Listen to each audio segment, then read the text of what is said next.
কুষ্টিয়া জেলায় জমে উঠেছে কোরবানির পশুর হাট। দেশি বিদেশি জাতের গরু ছাগল বেচাকেনায় হাটগুলোতে ক্রেতা বিক্রেতাদের ভিড় এখন সরগরম। তবে হাটে পশুর আমদানি পর্যাপ্ত হলেও কাঙ্ক্ষিত বিক্রি নেই। দর্শক, এ বিষয়ে আরো বিস্তারিত জানতে আমরা চলে যাচ্ছি কুষ্টিয়াতে। সেখানে আমাদের সাথে যুক্ত হচ্ছেন সহকর্মী নূর আলম দুলাল।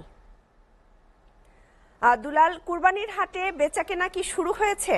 আর সেখানে ক্রেতাদের উপস্থিতি, ক্রেতা বিক্রেতা দুইজনের উপস্থিতি কেমন দেখছেন? আপনি যেমনটি বলছিলেন, আমি এই মুহূর্তে কুষ্টিয়া কুমারখালী উপজেলার চড়াইখালী পশু হাটে অবস্থান করছি। এটি কুষ্টিয়াতে যে কয়েকটি হাট বসে তার মধ্যে একটি বৃহত্তম হাট। কুষ্টিয়ার অতিরিক্ত জেলা প্রশাসক রাজস্থান মোহাম্মদ আব্দুল ওয়াহিদ আমাদের জানিয়েছেন এবছর জেলায় এরকম প্রায় 23টি স্থায়ী এবং 3টি অস্থায়ী সহ 26টি পশু হাট বসেছে। এবছর কুষ্টিয়া জেলার খামারিরা প্রায় 18,000 খামারি 1,10,000 গরু এবং 1,04,000 ছাগল এবং 3,000 মহিষ কুরবানির জন্য প্রস্তুত করেছেন।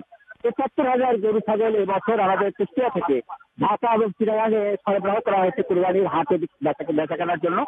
এখন শেষ মুহূর্তে এরকম আপনি আমি যদি একটু চলে যাই, আপনাকে যদি একটু দেখায় তাহলে আপনি দেখতে পাবেন যে এই মুহূর্তে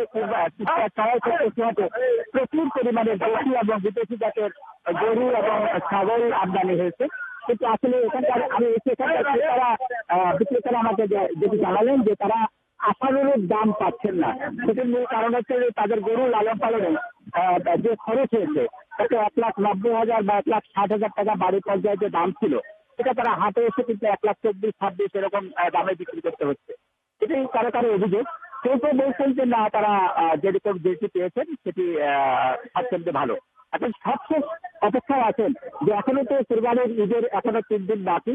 এই 3 দিনের মধ্যে বা 4 দিনের মধ্যে যদি শেষ মুহূর্তে বিশেষ করে শহরের ক্রেতা যারা তারা তাদের অপেক্ষায় আছেন, তারা হয়তো 4 রাত্রে গরু কেনেন বা আগের দিন সকালে কেনেন, তখন হয়তো একটা ভালো দাম পাবেন।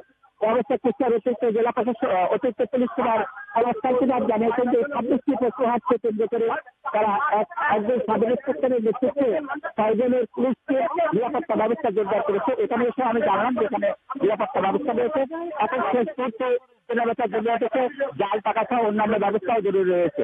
তাহলে এই ছিল আমার কুষ্টিয়া থেকে কুরবানির পশু হাটে